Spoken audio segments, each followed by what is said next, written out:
For the record, my skin still looks great. Not to mention, I get Botox, so I just have to get rid of my smile fucking lines. And you have an excuse to get Botox that's nothing to do with your appearance. No, actually, it did not change my appearance at all. Yeah, I mean, I've never noticed any difference in No. you. It's not like you had a wrinkly forehead. No, I still look 10 years younger. Perfect conversation for an audio medium. Woohoo! Speaking of judging women Oh, by their God. appearance and otherwise, hey, did you know that as we're recording this, which is quite a bit later than when we recorded part 1, 6 months later. the TV series The Handmaid's Tale just started season 6. Yeah, well, we're living in the Handmaid's Tale now. You know, it's the show about how Christian nationalists took over a chunk of their country and where religion is used to put women back in their place and they're most prized for their ability to reproduce. Yeah, we're... completely unbelievable and, just could never happen. Wild scenario. Yeah, well, I mean, the good news is we're at the early stages of that. So anyway, now Late stage Handmaid's Tale would be fucking ridiculous. Oof. So now we can get back to talking about Anthony Comstock, who could only have dared to dream of a future as glorious and devoted to God as Margaret Atwood envisioned in her groundbreaking novel. Ugh. I can only imagine how glorious he would have thought Gilead in that show would have been. I hate everything so much. So welcome to Chainsaw History, everybody. If you haven't shot yourself yet, this is the podcast where we show historical figures the respect a 4-month-old puppy gives the living room rug. Oh, Couches. We know all about puppies. We became puppy parents. Yeah, if you follow me on Instagram, Jamie1KM, you can see some of the puppy pictures. But I am your host, Jamie Chambers, and this is my sister Bambi. Hello. Please remember, we're a comedy podcast. I am not a historian, but I have watched a lot of Doctor Who. Oh, I'm just sad. Well, don't worry. But I'm here. This is definitely not going to help. This is not going to help me at all, because before it was like, we need to stop this. Now it's like, well, this is our grim reality. Now we're just on the roller coaster. We can just go whee on the way down. Ooh, you mean we're going to act like we're the stock market? Just woo, roller coaster. All the way down, trying to climb back up. So you can find our full back catalog, detailed show notes, and other goodies over at chainsawhistory.com. And if you click our logo, you can find out ways to support us with a paid subscription or a one-time appreciation tip. We love tips. Yeah. And I've got a tip for you. Go to our YouTube channel that includes all of our episodes in full length and some short video clips. The channel name is Chainsaw History Pod, all one word. And also, you can find those short videos over on our TikTok account, assuming that TikTok still exists by the time you hear this. Yeah. Who knows? Or you could post it on Reels.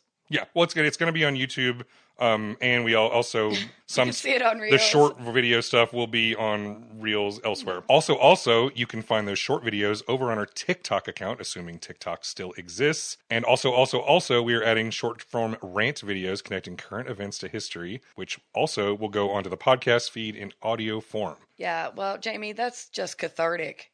So yeah, so far I've done precisely one of those where I talk about Donald Trump's fascination with William McKinley, and I actually talk about what McKinley actually did and how the tariffs thing actually worked out back in the 1800s. So that was fun. But today we're talking about Anthony Comstock, and I got to give a content warning because today we're talking now about abortion, contraception, pornography, violence, and self-harm. Plus, a little dose of modern American politics in case you haven't figured that out yet. But we'll try not to dwell too much on that. We're gonna soak in the past today. I wish I could be that back when America, hopeful girl. Back when America was great. So we recorded part 1 back during the Biden administration. So here is a refresher. I miss that fucking old man. I've never missed any fucking president more. Sleepy Joe. I miss you. Things were so boring then. I know. I didn't have to watch the news every day. It was great. Anyone who needs a refresher, or if you just skipped straight to this episode like a maniac, let's go over it. Anthony Comstock was born to uptight Connecticut parents and was raised in the Puritan way, with hard work only interrupted by prayer and church. Yes, he was a fucking weirdo. Tony's mother died when he was 10 years old, leaving him obsessed with being worthy of her memory and deciding that all other women should be judged against her impossible dead standard. Yeah, again, a weirdo. And in school, the little guy was punished for his childhood antics with beatings and being forced to wear a pretty hat and sit with the girls. Well, that's as they did then. It's not cool, but it certainly didn't help his attitude toward women, I don't think. It's hard to say. But after earning a whipping for drinking with another teenager, Tony also declared a lifelong war against booze, along with most other forms of vice. And this is where he really, really, dug into being a weirdo. Years later, he learned of illegal alcohol sales in his town's only tavern, and after being a Karen failed completely, he broke in like a really lame ninja and destroyed all the liquor and caused the bar to close. See, he's no fun at all. The Comstocks lost the family farm during the Civil War, and Tony enlisted with the Union Army to honor the memory of his dead brother Samuel, who died from wounds received at the Battle of Gettysburg. Yeah, pretty much a lot of them did. Yeah, it was a rough day. And it was in the Army that he started an outreach on behalf of the Young Men's Christian Association, the YMCA. YMCA. Yeah, YMCA, not a gay anthem anymore, apparently. They can say whatever they want. Comstock led prayer groups when not being an uptight, teetotaling moral crusader that nobody liked. He also kept a detailed diary of his spiritual struggles, mostly just letting us know every time he reached down his pants for a little tug. Yeah, we didn't need to know it. But thanks to his diary, we know every single time for a year of his life. Well, that is amazing, because he would not have liked that and fucked this guy a lot. Nope. But as you're about to find out, he didn't give a fuck about anybody else's privacy, so we are going to ignore his request for the same. After the war, Tony drifted aimlessly for a bit before a relative gave him a little cash and some advice. Go to New York and find something to do. So he did, and the Big Apple that Comstock found himself in was full of vice and sexuality, just out on the street for everybody to see. Ooh. Someone had to clean up this modern-day Sodom, and by God, Tony Comstock had the mutton chops for the job. You ready to get into part 2? Sure.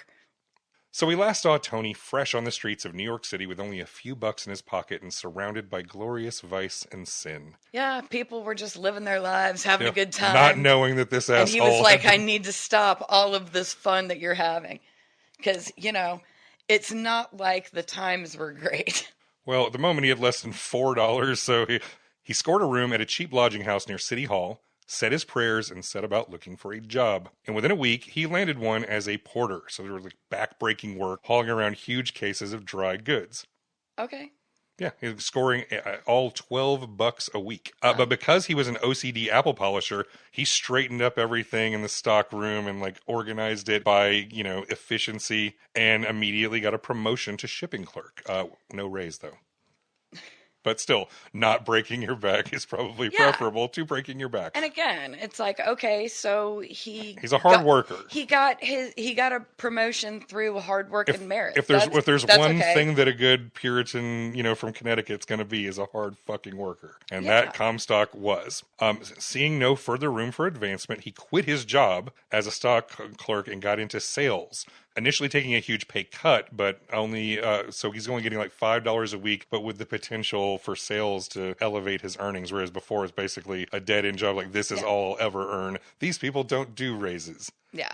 Tony not only attended church on the regular, but officially joined the Young Men's Christian Association, and thanks to the YMCA, he was constantly exposed to lectures and literature warning of the dangers of gambling, booze, and porn. And he was inspired to take action. From Trumbull's book, Comstock Fighter. Remember, this is the very flattering one written by... In fact, this may have even been a paid biography. We're not sure. One of his friends had been led astray and corrupted and diseased. I think you know what kind of disease. Yeah, In a spirit of bitter resentment, young Comstock determined to make the responsible person pay for the ruin he had worked. He found that a man named Charles Conroy, occupying a basement in Warren Street, and the next block to where Comstock was then employed, had sold the stuff to his friend. Comstock bought a book from Conroy, found where the fellow kept his stock secreted, then showed the police captain of the precinct what he had bought. The police captain went personally with Comstock and arrested the criminal, seizing his stock of books and pictures. Unquote. So he goes and buys a titty book from this guy and then busts him. What a fucking piece of shit. So he's barely in town when he starts this shit. Yeah. Mr. Conroy, the porn dealer, was Comstock's first New York arrest, and since he wouldn't give up the smut business, the two would become bitter enemies, and you'll be hearing his name again. I hope he wins. It's also the beginning... Yay, smut man. Well, you're going to like what he does one day, but we'll get there. It's also the beginning of Comstock's collection of seized pornography, which would one day grow vast. He didn't throw anything away. Yeah, I'm sure. You have to keep it away from the From sinners. other people, I'm sure. If they were locked away, he never looked. Tony kept all of this up for a while, working all the time, minding everybody else's business, eating the shittiest food, worrying about if other people were jerking off, and not getting enough rest until he collapsed, sick as hell. Yeah, well, I mean, he was a Puritan. This is, what do they do? So he, just couldn't go to work for a bit. And then, because labor laws didn't exist, he came back to work to find out he had been fired.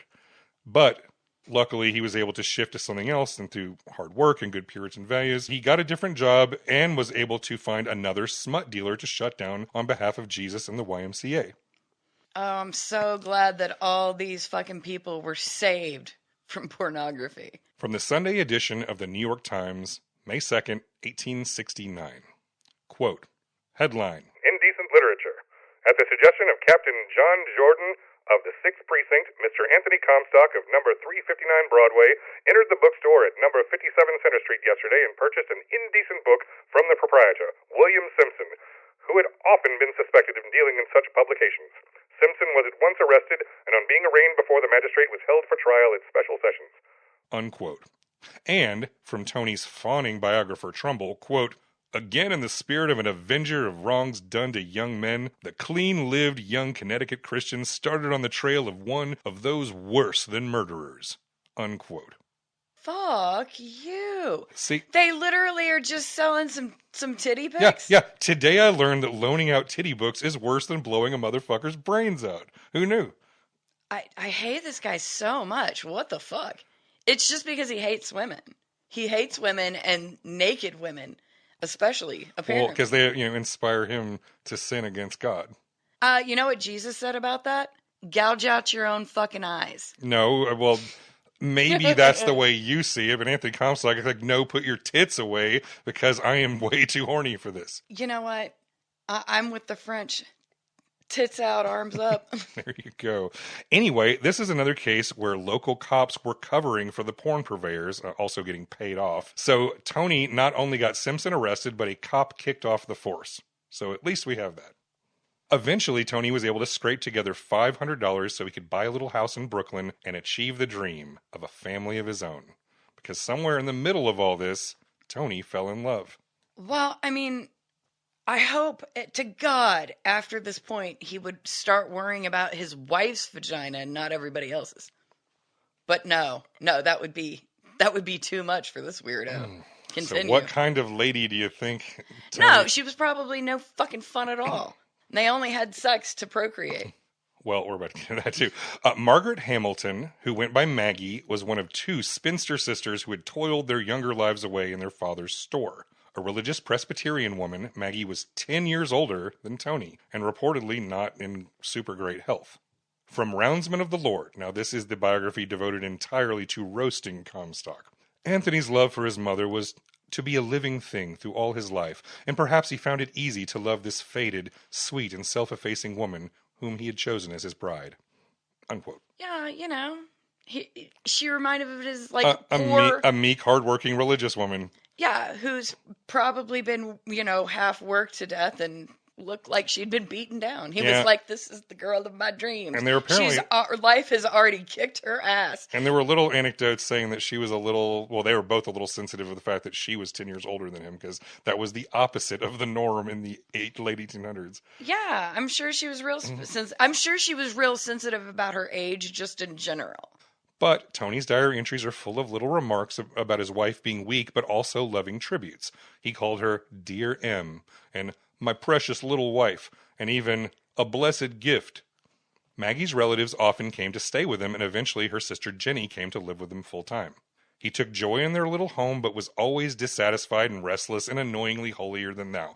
Here's an example. When the Comstocks visited with some neighbors for the first time, and these became long-term friends, this is what he wrote in his diary. Quote, they both seem so earnest. They feel that life is earnest and one must be earnest to live. I hate this milk and water system. Give me a man who dares to do right and one ready at all times to discharge his duty to the community and to God. Unquote. Yeah, he just can't, have a good time How dare at all. people be pleasant and earnest. Yeah. And again, he's like, right now he's living with women, and even though he loves his wife, he hates women. Complicated feelings, let's just say. So Yeah, it's hard being a fucking weirdo. Some overly religious nut jobs, say like Matthew Hale, seem to be joyless and have zero sense of humor. And I'm sure people around him probably wish this were the case with Tony Comstock, because we hear he was something of a practical joker. Oh my God. Now, I didn't get a lot of good practical joke stories throughout this research, but there were films like sometimes he would just pretend he was drunk and fuck with people, or he would trap them in his office by innocent little idiocies, whatever the fuck that means. And then there's this from Roundsman of the Lord, quote, "And it is said that during a trial he once handed a juror an exhibit consisting of a book which exploded when the unfortunate man opened it," unquote. So literally, in court, he hands this guy an exploding book. Okay, that's funny. It's kind of crazy. Like, what the fuck? Unhinged thing to do, but okay. That Tony, what a character. Now, near the end of 1871, Tony had a lot to worry about. He reported that trade still holds dull in his journal more than a few times, which was his way of saying, shit, I'm not selling anything. And his entries are a mix of hopeful praise of God, followed by self-doubt, followed by self-hatred for having self-doubt when he's in the Lord's hands, and he should know that everything's going to be fine. Because he's just ridden with guilt at all moments. It's... You know, that's fine, but why does your problem have to be everyone else's? That's what I ask myself about people every day. Why are your fucking problem everyone else's? Keep it to yourself. Well, instead of doing that, he does this. Great. So, this is again from Comstock's journal. Quote, "Yesterday," it was Sunday, "saw 2 liquor saloons open and called police officer 134 to close them. He refused. I threatened to report him and told one party he had better pull his door too. I have today proffered charges before the police commissioners. I am determined to act as part of good citizen, and wherever a man breaks the laws, I will make him satisfy the laws if in my power." Unquote. Okay, how does he know they're unlawful? Well, I mean, they're open on a Sunday, which is against the law in New York. Okay. So he and his wife are like walking back and forth past these open bars as they're going to church. How dare they? People are drinking and having a good time when they're supposed to be praying and worshiping. Yeah, well, fuck you. Not everybody wants to. Tony quickly learned that he was going not just against an evil bar owner and the weakness of sinners, but against the corruption of the city. From his self-righteous journal entry, quote, "Oh, how I loathe the actions of corrupt officials in our city. This is a murderous age. Crime stalketh," and yes, he wrote stalketh, King James style. I hate him. "Crime stalketh abroad by daylight, and public officers wink at it. Money can buy our judges and corrupt our juries. But God is helping me. It shall never buy or sell me. I believe Jesus would never wink at any wrong, nor would he countenance it." Unquote. Dude, he does not believe in the same Jesus that was... The Jesus that hung out with prostitutes. and again... And lepers and the whole deal. Who fucking, turned over tables and, and beat the priests with whips. Again, the same Jesus who was like, "Oh, you have lustful thoughts about her? Gouge out your own eyes. It ain't her problem." He seems to have sort of sanded that part off. Yeah, no, he's going complete Old Testament, but trying to make it Jesus. But to be fair, he's not exactly the only one then or now that is selectively interpreted. It's completely fucking unhinged. Yeah. See, The Handmaid's Tale. So Tony goes to war with 2 local saloons, one of which is like right down the street from his own house. So he's like a person who can literally get in his face without taking a long walk. He decides to fuck with immediately. And this is owned by a guy named Chapman, who has local cops paid off. Comstock was super offended that he had to walk past this open bar on the Lord's Day. He also found out that the business hosted dog and cockfighting in the basement. After Tony paid a visit to the commissioners of the excise board, Chapman started stalking around Tony's house and threatening him. Worried for his safety, Tony asked both the DA and the chief of police for help, since the local cops were on the dole and he couldn't count on them to protect him. Yeah, well, I mean, honestly, yeah. All of these people should be like, fuck you. They both gave Tony the same advice. Buy a gun. Yeah. If you can't protect yourself, it's no one else's problem. Then you shouldn't make enemies of all of the locals. Well, Your community hates you. That's not how being a good citizen works. yeah, and things just kept getting more intense in this situation he completely created. Yeah, well, honestly, it kind of almost would have been better if this guy would have killed him and the end, but that's not how it works. Continue. Here's how it went instead. Quote, this is from Comstock Fighter. Professor Homer B. Sprague presented Mr. Comstock with a handsome 16-shot Winchester repeating rifle, upon which Mr. Comstock sent word to the Chapman gang that he was prepared to take care of them at a rate of 16 a minute. Chapman sent word that he and his gang would raid his shanty and drive him out of the neighborhood. And Chapman told Comstock's servant girl that he was going to do up Mr. Comstock the first time he met him. One day the dive keeper and bully saw his man coming toward him on the street. He stopped and asked, "Is your name Comstock?" "That is my name," was the quiet reply. "I'm going to break your goddamn neck for you," was Chapman's immediate threat. "I have consulted with the chief of police and the district attorney," said Mr. Comstock, "and they have advised me to defend myself against you." "To hell with the chief of police and the district attorney," snarled Chapman. "And this is what I propose to do with it," said Mr. Comstock, ignoring the interruption and drawing a revolver. "And if you make any attempt to interfere with me, I'll put daylight through you." The bully made for his saloon in a lively fashion, and the incident was closed. Later on, Mr. Comstock was waylaid by 6 toughs, but he disposed of them with equal success. Unquote. Well, I mean, I'm glad he didn't shoot anyone. Yeah, nobody gets shot, but there's a lot of threats at this point. So, with evidence they broke the law, both of the evil saloon owners were arrested and charged with violating the Chick-fil-A business calendar. Wah, wah. Tony had statements and witnesses and evidence ready to go, only for the case to be delayed over and over again. From Roundsman of the Lord, quote, "In the midst of the proceedings, a matter for solemn comment, McNamara, the other bar owner, drops dead behind his bar, and Comstock observes that he has gone to a higher tribunal. Chapman, in the end, lost his license and was driven out of business. The cause of righteousness had triumphed, and its leader could look about for new worlds to conquer." Unquote.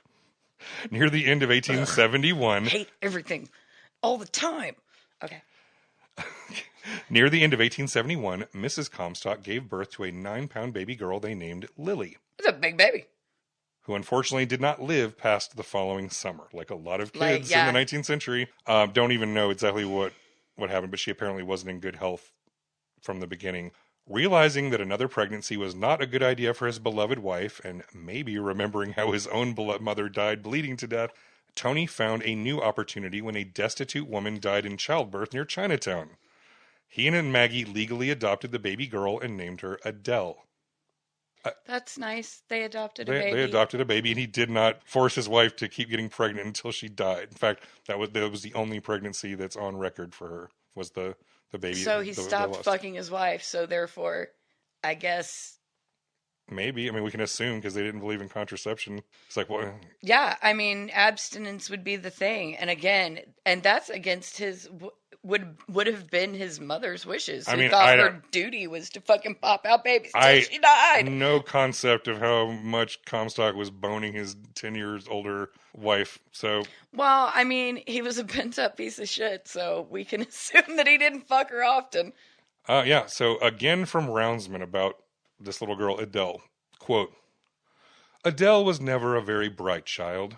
She grew into a straggling, subnormal child, whom the employees in Comstock's office detested to take around with them when he brought her in to see the sights of the city. She made herself conspicuous after the manner of stupid children, doing annoying and slightly malicious things.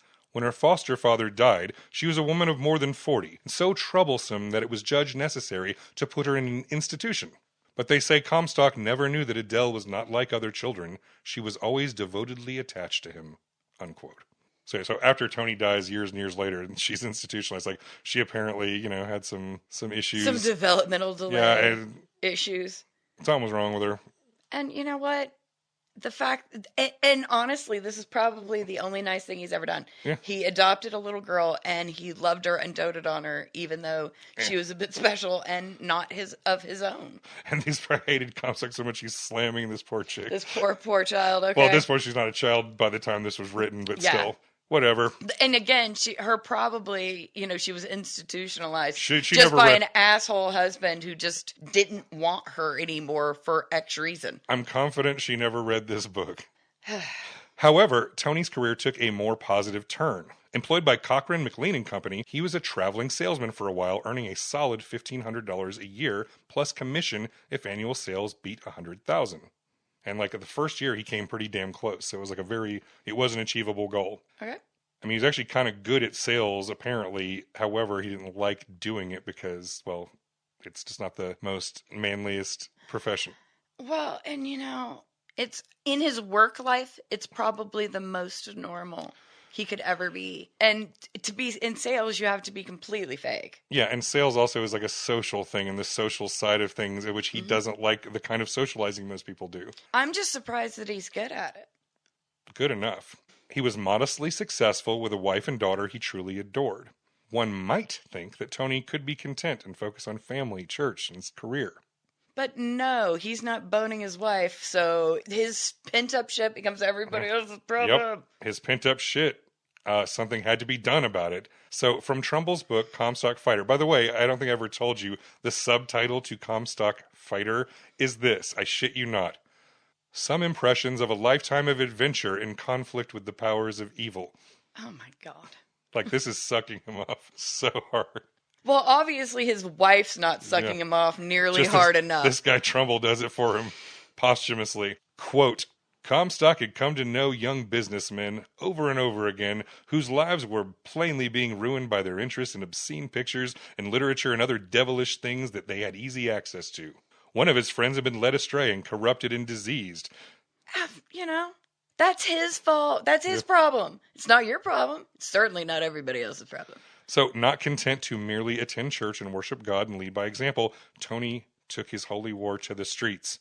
He wrote an impassioned letter to the secretary of the YMCA with his own ideas about fighting the moral decay of the city. And the letter reached the hands of this dude named Morris K. Jessup, who was a New York banker and high society muckety-muck and at the top of the YMCA. And if you read Trumbull's book, when these two men met, and shook hands, the heavens parted and God's holy light shined down upon them. God. Quote, that was the first meeting of these two men who worked shoulder to shoulder in the fight with vice from that day in March 1872 until Mr. Jessup's death on January 21st, 1908, unquote. He made a friend. He has a fellow weirdo. Yeah. Unfortunately, now there's two of them. Yes, and one of them has a big checkbook. Ugh. Strangely enough, this was only weeks after Comstock caught two young men picking a lock and got them busted for burglary. No crime on Tony's watch. And I don't include a lot of these stories just because there's so much I can't throw in. Otherwise, we'll just never leave. Or we have to do a three-parter. And again, honestly, stopping a burglary is fine. Yeah, and there's a bunch of little stories like that I didn't include where there was one point where he was on a train and a black porter was accused of theft, but he didn't believe it. And so Tony stopped everything and did he became Poirot and then solved it and proved that the black guy was innocent. And I mean, that's fine. Yeah. I mean, people are complicated. I'm glad that he wasn't just a total piece of shit to everyone all the time. The thing about Tony is if he saw something he thought was wrong, he felt very compelled to take action, and he also enjoyed conflict. He liked getting in people's faces. So newspapers were catching wind of this Comstock character beyond simple court notices. Apparently, the Tribune covered him favorably, but Trumbull reports that all other publications roasted Tony every chance they got. The Mercury wrote that if Comstock was truly the Christian man he liked to pass himself off as, he would find plenty of smutty books on Ann Street. So Tony decided to take the Mercury up on its suggestion, and in fact asked for a reporter from his favorite paper, the Tribune, to be assigned to him as he was making 7 arrests on a single day. So is this his job now? Well, no one gave him this job. He's literally just making citizens arrests. He's just grabbing people and, getting a cop and saying, see? But what he does is he buys something that's proof. Yeah, well, and citizens arrest used to be a thing. It's not anymore. You can't just hunt people down and murder them in your neighborhood for absolutely no reason. So this is before he had any authority whatsoever other than what was vested in him by Jesus Christ. And he was getting lots of attention, a lot more than he did in his day job selling dry goods. But Tony was not one to rest on his laurels. He always wanted to move up the chain and catch bigger fish. I have a question. Sure. How do you move up a rank if it's not an actual job? There are no ranks. There's no chain. There's no ladder. No, we're talking about on the crime chain. So you know how it is. You go after the street dealers. It's always a losing game. You got to hit the suppliers. And so Tony got wind. So much. Tony got wind that only 4 men were responsible for the creation and distribution of no less than 169 different naughty publications, and paid off local cops for protection.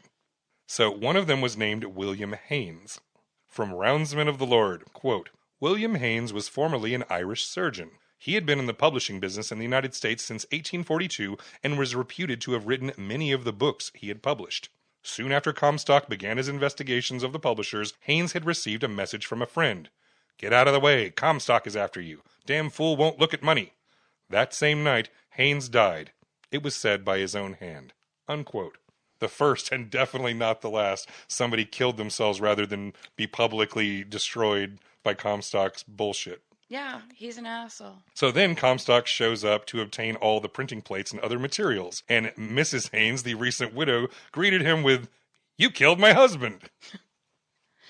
What a fucking piece of shit. And he not literally... to mention, under what authority does he have to go into a man's house and take his fucking wife's belongings? Because it's all her shit now. Well, that's the thing. At this point, he doesn't really have any authority other than he can get the cops to say that these materials need to be seized. So as you'll see, he has to go about this in a particular way. But the thing is, like, she's literally like, "You killed my husband." And he's like, "I never met the guy." He's a piece of shit. And made it clear he was there to obtain all the smut and the means of production. From the Jersey City Times, dated April 5th, 1872, quote, "She said she had been offered $12,000 for them by a New York dealer. While Mr. Comstock was in her house, an expressman drove to the door with a large number of boxes in his wagon. She finally told him that the boxes contained the plates and electrotypes belonging to her husband. Mr. Comstock bought the goods for $500. They included 140 steel plates and 40 copper plates for printing obscene materials and electrotype plates for printing 21 obscene books. The steel plates, the woman said, had cost her husband between $12,000 and $15,000, and she further added that he would have left her wealthy if he had not been compelled to expend all of his money in feeding detectives, who came to him and threatened to arrest him unless he gave them what they asked. Through this woman, Mr. Comstock obtained information of a bookbinder who lives in East 5th Street near Avenue A, who binds books for most of the dealers in obscene works in New York. The binder, receiving a promise that his name should not be disclosed, delivered to Mr. Comstock 175,000 steel and copper plate engravings, which had been left at his office by numerous dealers. Assistant District Attorney Sullivan and Morris K. Jessup, president of the Young Men's Christian Association, have consented to go to Washington and Albany to advocate for the passage of a law by which the sale of immoral books, pictures, and articles can be suppressed. Unquote. So again, this is just some pent-up asshole making everybody else's fucking... And that's the thing. In the middle of this, like, that story just summed everything up. It's like, he basically made an offer of $500 he did not have. He had to go to his buddy Jessup and get funding to actually do this. Because, you're not allowed to just go in and fucking steal her property. You have to at least give her money for it and not leave her destitute, you piece of shit. And so at this point, he's officially getting money from the president of the YMCA, and their destinies are forever intertwined. They took the engravings and the plates to the Polytechnic Institute of Brooklyn, where a professor helped them destroy hundreds of steel and dozens of copper plates. Each had cost more than $100 to create, and it took all day to destroy them all. And while we don't have time to get into exhaustive detail, Tony got even more self-righteous and ridiculous as he tracked down the rest of the 4 porn publishing cartel leaders. It's just ridiculous. Yeah, this involved lying and blustering his way into people's homes and responding to threats of gunplay with, "Two can play at that game." When Tony had to go through multiple judicial precincts to secure charges against Jeremiah Farrell, who published dirty books with no pictures at all, it just had some words in it that they were erotica. They were dirty. The man evaded capture for 2 weeks and was later found dead. Trumbull tells us Comstock was never able to ascertain the cause of his death. The spring of 1872 was also when the Committee for the Suppression of Vice was established internally by the YMCA, copying the name and purpose of a group that already existed in England. This let the group fund Tony's crusade to the tune of $8,498.14 in less than 2 years, and this is in the 1870s, so that's a lot of money. but allowed him to be the only person with his name in all the newspapers. The folks at the YMCA wanted the results, not the smoke. And Tony, he enjoyed the confrontation. Yeah, he was a fucking evil piece of shit. Made him feel like he's a warrior for was God. Yeah, he's God's fucking asshole crusader. Jesus wanted none of this. But in addition to that fund was to actually fund the stuff he would like that, like buying shit they have to buy, the destruction of materials, storage, all that stuff. But they did start paying him directly for the work as well, starting in May 1872 with a $500 token of appreciation. Which, once again, in the 1870s is not a bad little token. That's not a bad gig, I guess. He gets money for being an asshole. Yeah. So he's now supplementing his income through this stuff that he started as a hobby. See, now the song YMCA is just ruined forever for all of us. I was ruined by the only surviving member of the Village People last year. Yeah. Look it up. But the big year of 1872 wasn't over for Comstock just yet. Because it was the year Comstock didn't just go after the male publishers of porn. He decided it was time to put women behind bars. Oh, yeah, this is where the actual war against women comes in. Yeah, just bring it on. But only the bad ones. Yeah, the bad ones. Just these women fucking living their goddamn lives. Their crime of not being like his dear departed mother and sweet angelic wife. I fucking hate him. Oh, not as much as you're about to. I mean, the good news is I would have been born in almost any other fucking point in time. I would have been burned at the stake as a witch. Well, we'll see, because we're about to meet some groovy ladies. Yeah, unfortunately. I hope none of them die, but I'm sure some of them do. So, let me make it clear that in order to just get through Tony Comstock's story and move on with their damn lives, I can't give most of his victims the attention they deserve. So I highly recommend anyone interested in really getting into these people should check out Amy Sand's book, The Man Who Hated Women, because her focus is not on Comstock, but about the people he persecuted. And she does a really good job. Plus, she really gets into the fact that most of these women and even some of the men were parts of the anarchist and socialist movements of the day. So there's a lot of politics. Fact that these people were on the fringe left was all part of this. So they all are worthy of more attention than they're getting here. But their crime is mainly being way too groovy for the late 19th century. So let's start here with Victoria Woodhull and her sister Tennessee Claflin were an unusual pair to say the least. They were born dirt poor, but turned their family's beliefs in spiritualism and alternative medicine into a traveling roadshow where they developed kind of larger-than-life personalities. They were sniggle salesmen. Well, I mean, kind of. They would do like energy healing and then like weird cures, but they would also do spiritualism, talking to dead relatives and shit. So they were into Reiki and crystals, and So they're the people from the herb shop down the street. But they did an interesting career jump here because when they moved to New York in the 1870s, they met a guy named Cornelius Vanderbilt. Yes, of those Vanderbilts. Oh. And while giving, they were doing psychic readings and healing ailments, and they hit it off, and Cornelius was willing to back them financially in exchange for their services as spiritual advisors. So Victoria and Tennessee opened the very first brokerage firm on Wall Street operating exclusively by women. That's cool. And they did quite well for themselves. So they suddenly got rich and didn't have to do their the show anymore and literally became legitimate brokers on Wall Street. That's awesome. Yeah. But again, the fact that they started as just basically like hippie chicks. Yeah. That's cool. And they came from fucking nothing. They were truly self-made women. And this also, they kicked down the doors of high society with new money and brash attitude, and they got really political. Victoria, for example, was nominated by the Equal Rights Party as the first woman in our country to ever run for president. That's fucking badass, okay? And her running mate, Frederick Douglass, who probably didn't know about it until after the election. This was 2 years after she testified before Congress that the 14th and 15th constitutional amendments already granted women the right to vote. She's saying, you don't have to give it to us. We already have it. We already have it. Fuck you. Didn't work, but hey, it was a good argument. Meanwhile, her sister Tennessee ran for Congress in New York and made a bid for the colonelcy of the 9th Regiment New York National Guard. That's awesome. It didn't work out there, but later she was elected colonel of the 85th Regiment, all black soldiers. Very cool. So no, these chicks kind of rad. They also had a interesting relationships with men. The sisters advocated for free love, which was not polyamory. The free love movement back then was sort of about equality and justice in relationships, that all parties should have the freedom to marry, divorce, or decide to have children. You mean like women should just have the right to choose what they want to do with their lives? Which most people would even find just kind of the norm these days, but back then this was very radical. Well, no, because we weren't people. We were still property. They pushed for the legalization of sex work and for sex education to be offered to women, and that standards of dress should be the same for both genders. Cool. So, and when you say sex work, are you talking about prostitution? Yeah, they're saying that, it should be legalized. Yeah, it's like, fucking just let women just be. It's like, and if this is their only way of making money, then fuck you. Let them do it. The sisters also supported welfare for mothers and children, workers' rights, and the 8-hour workday, which didn't exist yet, along with fair wages. And again, they were connected with the anarchist movement and knew some of the people of the day. And what year is this? 1872.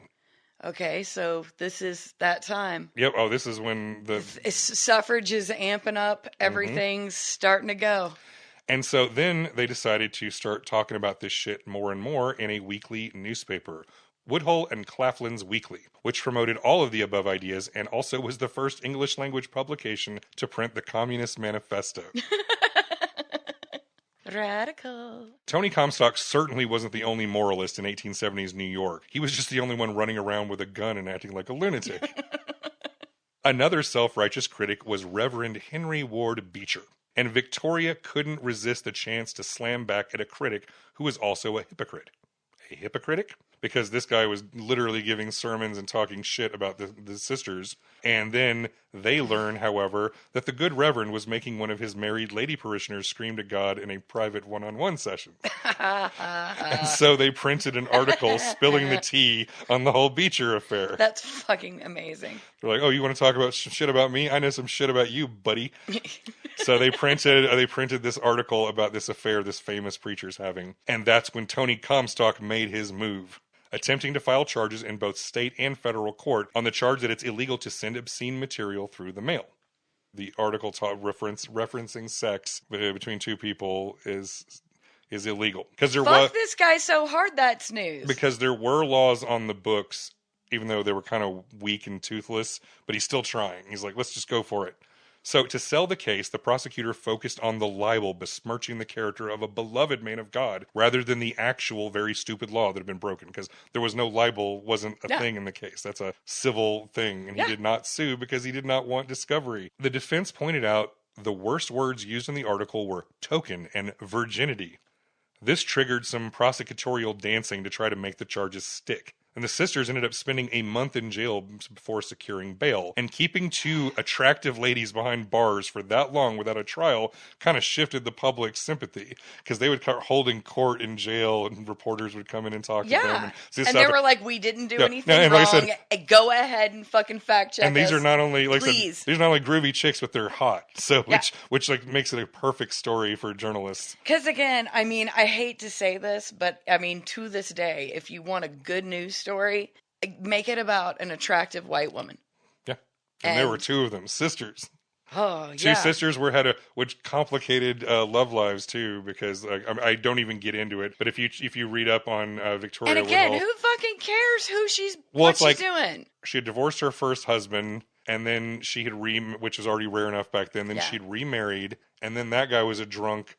And she had just sort of separated from him, maybe or maybe not, didn't officially divorce. Got with this other dude whose last name was Blood. Then later on, the drunk husband comes back just kind of miserable and desperate. So they just kind of take him in. But the rumor was they were having some kind of throuple and like lots of scandalous stuff related to Victoria and Tinny. And still, none of it is anybody else's business. Shouldn't be, but unfortunately, that's definitely not the 1870s. All right, so the newspapers had a field day with reporting and opinion columns laced with humor and innuendo. Tony was disgusted that anyone could laugh at such serious matters and moral degradation. The next year, Tony attended the sisters' trial and wrote in his diary about the crowd he saw in the courtroom. Quote, "There were present the most disgusting set of free lovers. The women part, thin-faced, cross, sour-looking, each wearing a look of, well, I am boss, and oh, for a man. The men, unworthy of the name men, licentious-looking, sneakish, mean, contemptible, making a true man blush to be seen near them. This is free love." Unquote. Free love. Now, if that doesn't remind... If that doesn't remind you of like modern right-wing douchebags talking about purple-haired lesbians with nose rings and effeminate soy boy men, it's like nothing changes. It's just the language is a little different. It's always the same vibe. You don't call them licentious anymore. They're soy boys. Whatever. I mean, I've learned anything about history is that it comes in cycles and we've never escaped. Oh, yeah. Apparently 100-year cycles, which is wild. Oof. Anyway, the story of the trial is long and complicated, and during it, Victoria Woodhull became obsessed with talking shit about Comstock in her speeches and in the Weekly. Good for her. So Tony decided to have the sisters arrested repeatedly every time he spotted a copy of the newspaper on sale at a newsstand, despite the fact that the case was not even going well in court. So he just like maliciously gets them arrested, having to pay bail over and over again. And these women are having to just shell out ridiculous amounts of money just so they don't have to rot until the trial's over. And that's just out of pure spite. Yeah, because he's well, at some point, someone should stop him. So, from Roundsman. Because he's not an actual fucking policeman. No, yet he's not. From Roundsman, quote, on June 27th, the case was dismissed. Prosecution having proved, according to the Brooklyn Eagles headline, an inglorious failure. The judge ruled that the law of 1872, under which indictment was drawn, did not apply to newspapers, but only to the books, pamphlets, and pictures which its provisions expressly stipulated. New thankfulness that he had been able to have another bill passed, a stronger, better, more inclusive bill than the paltry statute of 1872, must have mingled with a disappointment in Comstock's breast. The lady brokers, surrounded by a crowd of congratulating friends and smothered in bouquets, were free at last. Anthony consoled himself by going out and arresting Simpson, the book dealer, for the third time. Unquote. He's such a piece of shit. He's like, God damn it, that didn't go well, so he just goes and picks on one of his earliest victims. He'd already arrested twice before. I hate him so much. Don't worry, he's just getting started. So Tony had he's just getting amped up. So Tony had completely failed and was widely mocked for his involvement. But the attention of the case transformed him from a local New York guy to one of national importance, because suddenly newspapers everywhere are picking up on this. You would think the newspapers, especially since he's going after newspapers, would be not real. Well, yeah, but he's good copy. He's a good story. Yeah, I know. That's why that's why we know the fucking names of all these fucking pieces of shit. It's because they're still around and not quiet. So, and as stated in Roundsman, quote, the name Comstock was becoming a convenient synonym for prudery, puritanism, and officious meddling, unquote. But it's time now for him to take it to the next level. Oh, he's not enough of a piece of shit yet. He has to take it further. Because he learned an important lesson in this whole trial of the two sisters. And that's that the law that he had to work with was not strong enough. Yeah, now he has to make new law. So he needs a new law. So he wanted something broad that left no room for titillating topics to travel through the United States mail. He tried to get one person arrested under the old law again. This is a guy named Frank Leslie for a paper called Day's Doing. And it's just advertisements was the only thing it even had that was scandalous. But he just let any advertiser be there, including things like contraception and abortion services and other things that Tony did not approve of. Yeah, he was advertising things that people might actually fucking want or need. Right, but that case never even went to trial. So a bitter Tony Comstock set his sights on Washington, D.C. As they do. Now, I know this is going to shock you, but in the late 19th century, the United States Congress was filled with shady politicians with direct ties to big business. Oh, no, you don't say. Thankfully, we fixed all that shit. No, there's no insider trading going on today, right now, so, as we're talking. As we speak. When Tony showed up to push a glorious new censorship law, Capitol Hill was dealing with a gigantic scandal tied to the Union Pacific Railroad. And suddenly it seemed like the perfect time where all of the congresspeople would rather talk about protecting Americans from the evil of nudity and profanity. So after a few trips to D.C., Tony records the following in his diary. Quote, about 11:30 went up to the Senate with my exhibits. Spent an hour or two talking and explaining the extent of the nefarious business and answering questions. Buckingham, Pratt, Ames, Rumsley, Cole, and numerous others were present. All were very much excited and declared themselves ready to give me any law I might ask for if it was only within the bounds of the Constitution. I also saw the Vice President. All said they were ready to pass my bill promptly this session. Unquote. Oh, good. So, fucking, at this time, there were right-wing nut jobs.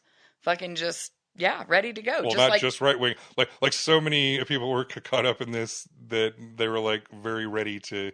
just This was an do easy. This was whatever. an easy. So, however, you know that. The look over here tactic. That's not happening right now However, as let's we're just talking. throw a bucket of water on little young naive Tony because he's literally like, yeah, they said this is going to be smooth sailing. It's like, this is Congress.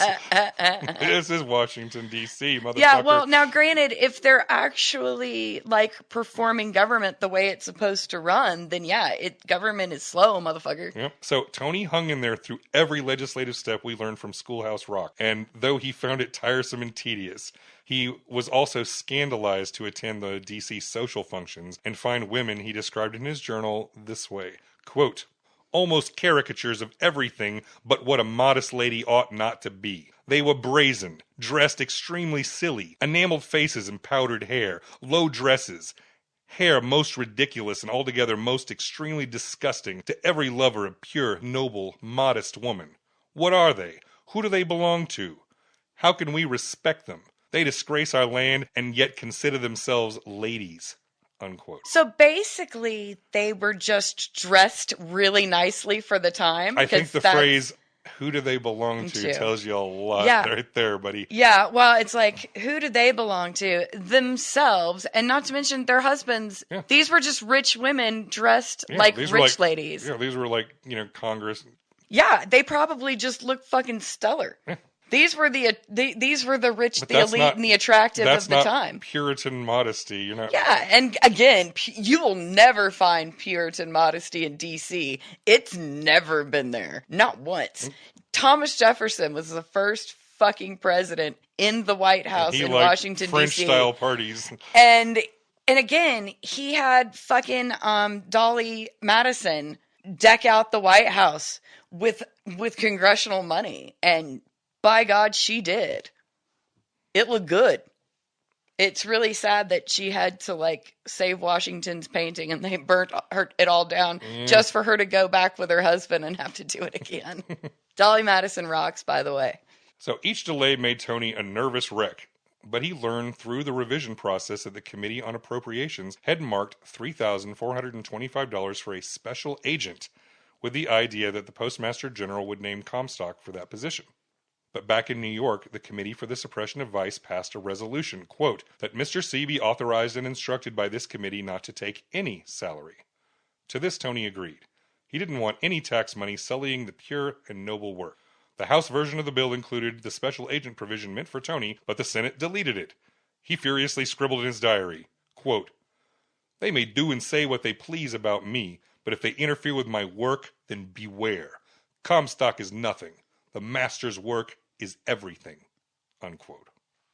And this is where we're getting the Comstock Act. So there were more delays, more arguing in Congress, more tension due to the ongoing Union Pacific scandal. The Speaker of the House had promised Tony he would call up the bill as Congress worked late into Saturday evening, and nothing. Tony hung in there for half an hour after the midnight bells before realizing with horror he was violating God's commandment to keep the Sabbath sacred. From Trumbull's book, quote, he left the Capitol, walked down to Pennsylvania Avenue, then up the avenue to his room. And as he walked through the cold March night, the stress of his conflict seemed to force the perspiration out of every pore of his body. His brain was on fire. Even if he could forget his personal discomfiture, he was facing another full year without a law adequate to check the blighting evils that he now knew he must give his life to blotting out. That thought was too much. He was willing to surrender all he had in doing the work for the Lord, but to this crushing blow in the Lord's own service he could not say, thy will be done. He reached his room and he tried to pray. He could still pray for his bill, but he would not pray a willing acceptance of God's will if it were to cross his own. Unquote. So Tony's like... It's not enough about him? Yeah, he's like, no, he couldn't bring himself to just say, thy will be done, I just accept whatever you want, God. He's like, no, I gotta have this! We gotta stop this, God. You gotta get with me on this. We gotta stop the porn. What he seems to not understand is he's the only one that cares. Not the only one. Sadly, a bunch of Other people care too. If it was only those things, if it were only him, he would not have been a problem. The thing is, it's like they're the loud minority. Tony spent some quality time freaking out, but later that afternoon he ran into the chaplain of the Senate at the local YMCA and found out that his bill had passed the House and was quickly passed in the Senate. Hours of torment and self-flagellation had been for nothing. That night he watched fireworks explode in the skies of Washington in celebration of President Grant's second term, and soon made his way back home to Brooklyn to celebrate his birthday with his devoted wife. He was 29 years old. Jesus Christ. He's still young. There's so much more of him to go. Good God.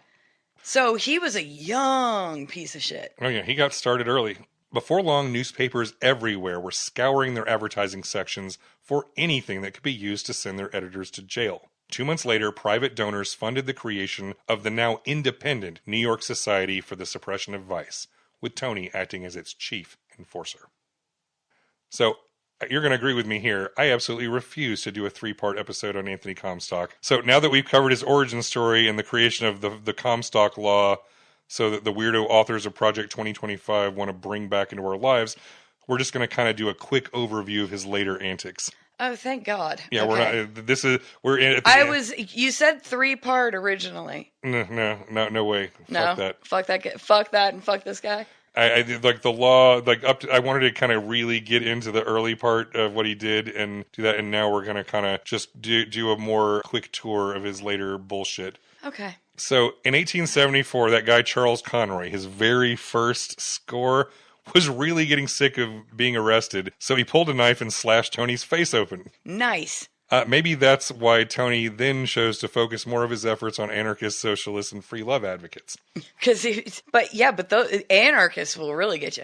If you don't want to get fucking murdered, don't fuck with an anarchist. Well, yeah, apparently continually arresting a street magazine dealer wasn't the safest thing for him to do either. Yeah. Well, and he should probably do things more broadly and anonymously, but that's not how he does things. He's a complete asshole. He likes dressing up and wearing disguises. You know what? I hope that they get the other side of his face and he looks like the Joker. Continue. Yeah, and the injury did give him problems for life. Like he got kind of stabbed in the side of the head, and he got his cheek slashed open to where his face was flapping open. Had to have it sewed back on. Good. I hope it hurt. I hope it fucking bothered him forever. And the mutton chops helped hide the scar. Yeah, unfortunately, he was still fucking bald as a cue. So a woman named Anne Lohman was another target. A woman who provided contraception and abortion education to women under the street name Madame Restel. Comstock had her arrested, and the 67-year-old woman had already done a year in jail earlier in life and had no intentions of doing hard time. So she killed herself. Yeah. All Tony had to say, a bloody ending to a bloody life. Fuck him. I hope he gets an infection and it bothers him a lot. I hope it hurts. Whatever the fuck he has, I hope it hurts. And it was in this episode where the public became more aware of Tony's methods, in which he would write letters and place orders under a false name or go undercover to make a sting. He was mocked in national newspapers relentlessly from this point forward. Good.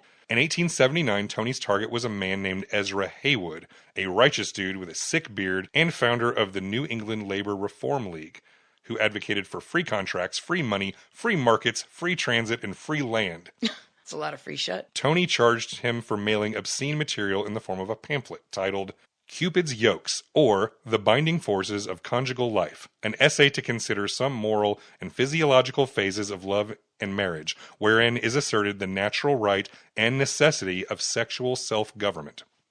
For attacking traditional marriage, Haywood was sentenced to 2 years at the Norfolk County Jail doing hard labor. Poor bastard. Hi. Now, Ida C. Craddock was another woman targeted by Tony in 1902. She was a sex educator and feminist who provided instructional manuals intended for married couples, and also an occultist associated with the Theosophical Society. Madame Blavatsky. That's going to a different realm altogether. Cool. So, when her tract Right Marital Living was printed in a Chicago medical journal, she was arrested, pleaded guilty, and received a suspended sentence. Next, she was convicted in New York for a different publication and spent 3 months in the workhouse on Blackwell Island. I hate him so much. Crossover to a different podcast. Yeah, no kidding. And see the Nellie Bly episode. The moment she got out of jail, Tony arrested her again for violation of his precious law. She should poison him. Sentenced to 5 years for trying to teach married couples how to enjoy a healthy and respectful sex life, Ida slashed her wrists and inhaled coal gas to end her life, leaving behind a note that reads, quote, I am taking my life because a judge, at the instigation of Anthony Comstock, has declared me guilty of a crime which I did not commit, the circulation of obscene literature, unquote. God. Yeah, he's got a body count, and I haven't even mentioned them all. By this point, I think 15 we would be up to, or at least around that, like over a dozen people. I hope that there is a heaven, and I hope Jesus met him there and said, and wanted to explain to him in detail exactly why he was going to hell. And kicked him. And then kicked him right back down. So the problem with Christian nationalists is when you give them an inch, they throw you in prison. Yeah. After finding success going after newspapers and political tracts, Tony broadened his crusade to censor the theater, novels, art, and educational materials. He began going after famous authors and beloved books. Tony even decided that certain medical textbooks to be obscene and should be banned nationwide for literally just having matter-of-fact medical information in them. I wish to God this weren't anywhere relevant, but considering yesterday I went to go buy To Kill a Mockingbird for my son and it was on the banned books list. Of course, when you fuck with writers, the writers tend to fuck back. Oh no, see that's the thing. The artsy people, do not fire us up. So, quoting from Smithsonian Magazine, quote, in 1905, Irish playwright George Bernard Shaw popularized the term Comstockery, defined in our last episode, which referred to the strict censorship of materials considered obscene. So, quote within the quote, Comstockery is the world's standing joke at the expense of the United States, wrote Shaw in the Times in 1905. Europe likes to hear of such things. It confirms the deep-seated conviction of the old world that America is a provincial place, a second-rate country-town civilization after all. Unquote. Yeah, no, Yeah, we look like fucking bumpkins. Yep. Certainly not helping the rep. So we're getting made fun of by George Bernard Shaw. But I'm so glad that none of this is happening today. Yeah, now I'm angry. The rest of the world isn't looking at us like we're insane and stupid. Fucking ridiculous. You might have heard of this one. Margaret Sanger worked as a nurse in some of the poorest sections of New York City. Now, her whole life is an interesting story. And this work led her to see the horrors of unwanted pregnancies and back alley abortions. She was an advocate and educator for birth control and pushed to legalize contraception so women could decide when and whether they wished to become pregnant.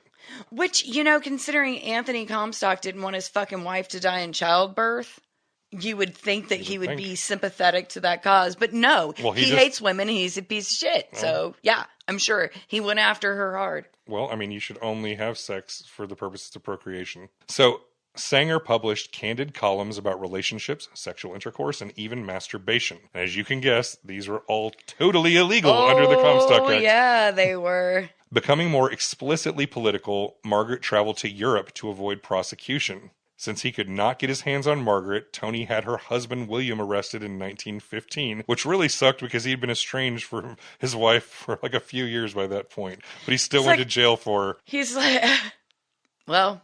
Meanwhile, she's like hanging out with anarchists over in Europe. I hope she's having a good time. I hope she's writing all of the masturbation pamphlets. Oh, she gets the last laugh because 1915 was the last year Tony could have anyone arrested because of a trip to San Francisco to attend the International Purity Congress. He caught a cold on that trip and it gave way to pneumonia when he returned home. And finally, on September 21st, 1915, Anthony Comstock finally dropped dead in front of an astonished doctor. Yay! His supporters carved, "In memory of a fearless witness," on his tombstone. As for Margaret Sanger, you might know her as the founder of a little organization called Planned Parenthood, and she lived until 1966. And she was fucking dope. She was. She's worthy of her own episode. Her own many books have been written about Sanger. I'm sorry that her husband had to go to prison. For a little while. So yeah, Anthony Comstock is one of those people who was the right combination of indoctrinated and damaged that left him emotionally frozen as a young man struggling with grief and temptation and so unable to move past any of it that he instead tried to fix the rest of us.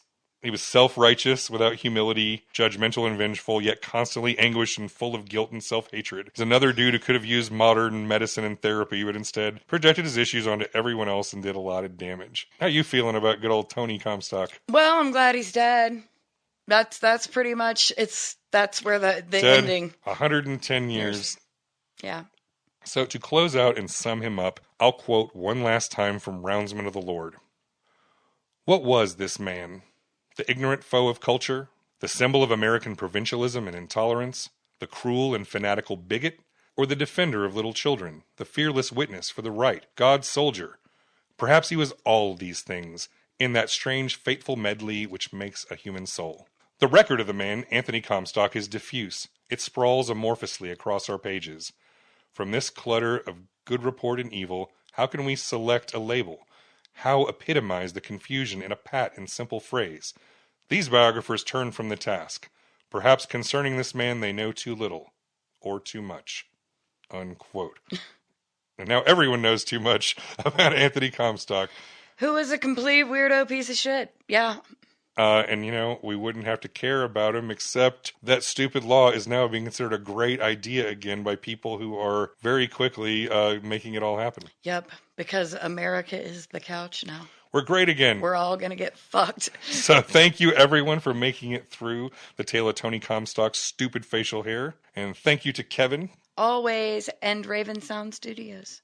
To get us out of here, I want to mention again, you can go to chainsawhistory.com to get all of our back catalog and show notes, our YouTube channel, or our TikTok, for as long as that's still in existence. You can find those bonus episodes on our feed and on the website that include shows like The Value Of, where Bambi reads me children's biographies from the 1980s. Oh, I got one for you, too. If you want to support the work of Margaret Sanger and give Tony Comstock one little fuck you, I recommend you support Planned Parenthood. Yes, absolutely. Support Planned Parenthood. It provides education and support services for sexual and gender-related issues. Learn all the ways they help men, women, and families, and consider donating at PlannedParenthood.org. Yep. And they also do mammograms and test women for breast cancer. Yeah. Yeah. They have a whole suite of women's health services. Yes, they do. And now we can celebrate Tony's life by, drinking, smoking, watching porn. Jerking off. Enjoying life. Not going to church, and all the other things he wouldn't approve of, at least while they're still legal. I'm going to wear a low-cut shirt and show my titties today. I am not. But, next time we're going back to American figures of government and way more modern history. But that'll be all. We'll catch you later, everybody. All right, bye.